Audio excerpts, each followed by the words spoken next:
स्वागत छ तपाईं सबैजनालाई। म तपाईको सिभिल इन्जिनियर मेन्टर कृष्ण उपस्थित भइसकेको छु अर्को भिडियो लेक्चर लिएर।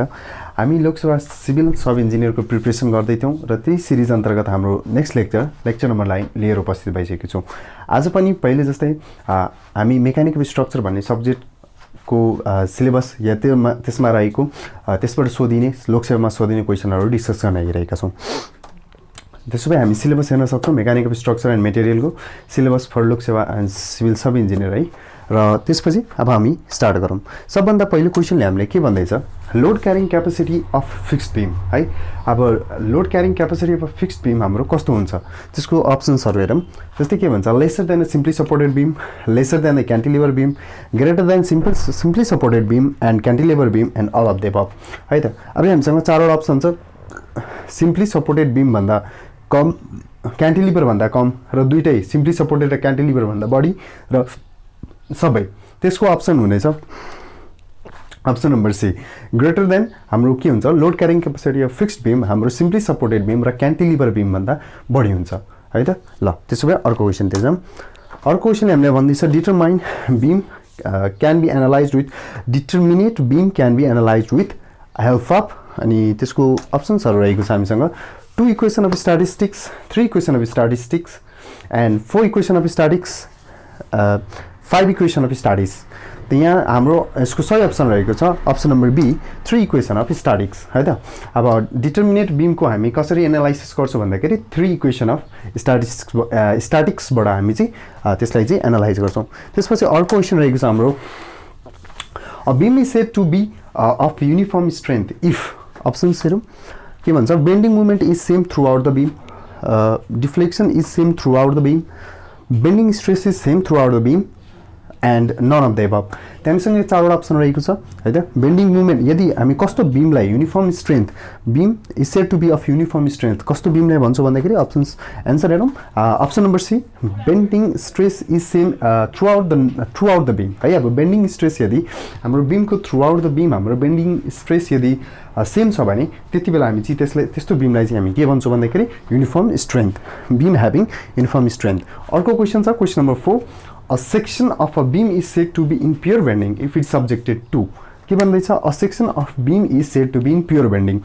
कुन केसमा यदि यो हाम्रो गिवन बीम जुन रहेको छ त्यो चाहिँ प्योर बेन्डिङमा सब्जेक्टेड छ भन्न सक्छौं। a section of a beam is said to be in pure bending if it is subjected to, option number B, constant bending moment and zero shear force. Constant bending moment and zero shear force छ भने त्यति बेला हामी त्यसलाई के भन्न सक्छौं, a section of beam is said to be in a pure bending if it subjected to constant bending moment and zero shear force. Okay, option number B is the correct answer. त्यसपछि हाम्रो अर्को question रहेको छ, the slope of an elastic curve at the point of contraflexure है। At the point of contraflexure हामीले पहिलेको लेक्चरमा पनि कुरा गरेका छौं पोइन्ट अफ contraflexure।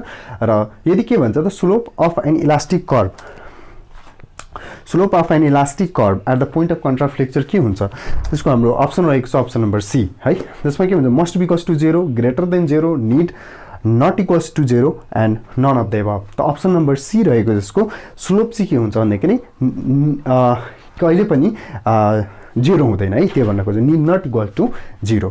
ओके, त्यसपछि चाहिँ अर्को क्वेशन रहेको छ हाम्रो question number 6, the maximum deflection of the simply supported beam subjected to the concentrated load W at a mid point है।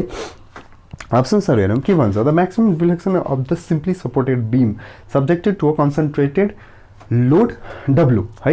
अब यहाँ हामीलाई के भन्छ छ भन्दाखेरि सिम्पली सपोर्टेड बीम रहेको छ र त्यसमा म्याक्सिमम डिफ्लेक्सन कति बेला हुन्छ, the maximum deflection of simply supported beam subjected to concentrated load W at the point mid point is, र यसको भ्यालु नै भन्नुपर्ने छ हामीलाई है। म्याक्सिमम डिफ्लेक्सन कति हुन्छ त्यसको भ्यालु भन्नुपर्ने छ।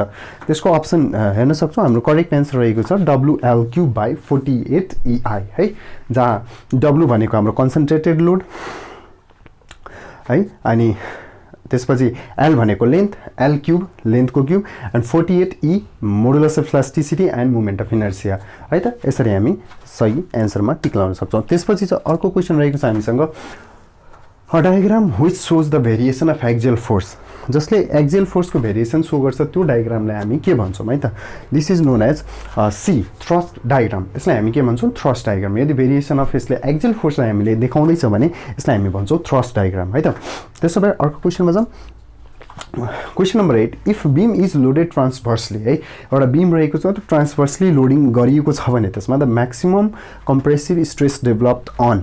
अब यो एउटा बीम रहेको छ त्यसमा हाम्रो के छ भने लोडेड ट्रान्सभर्सली लोड राखिएको छ वा लोडिङ गरिएको छ भने सबभन्दा बढी कम्प्रेसिभ स्ट्रेस कहाँ हुन्छ भन्दाखेरि टप फाइबरमा। हाम्रो टप फाइबर जुन छ त्यसमा चाहिँ हाम्रो म्याक्सिमम कम्प्रेसिभ स्ट्रेस डेभलप हुन्छ है त। ल त्यसो भए क्वेसन नम्बर 9, क्वेसन नम्बर 9 ले भन्दैछ a member with a cross section of mm square 1 mm स्क्वायरको छ is subjected to a force of p newton. Okay, a mm square र त्यसको फोर्स कति छ त्यसमा दिइरहेको छ भन्दा p न्युटन दिइरहेछ भने it is l mm long. यदि l mm लङ छ भने and Young's modulus e is newton per mm square then the strain will be. अब यहाँ हामीले स्ट्रेनको फर्मुला सोध्दैछ के दिएको छ भन्दाखेरि हामीलाई गिभन चाहिँ के छ mm स्क्वायर हाम्रो के छ भन्दाखेरि member with a cross section of area चाहिँ हाम्रो ए दिएको छ त्यो क्यापिटल ए हो है, त्यो capital A mm square and subjected the force of p newton force subject गरेको छ। त्यसको लेन्थ भनेको l रहेको छ l mm र youngs modulus e newton per mm square छ भने यति बेला त्यसमा स्ट्रेन कति डेभलप हुन्छ भन्दाखेरि p upon a mm per mm। Okay, त्यसमा हाम्रो के हुन्छ p डिभाइड बाई a यसको चाहिँ फर्मुला वा यति बेला डेभलप हुने स्ट्रेन भनेको हामीले यसले दिन्छ है त। ल त्यसपछि हाम्रो क्वेसन नम्बर 10 ले भन्दैछ find the elongation of the bar if cross section area of a bar is a।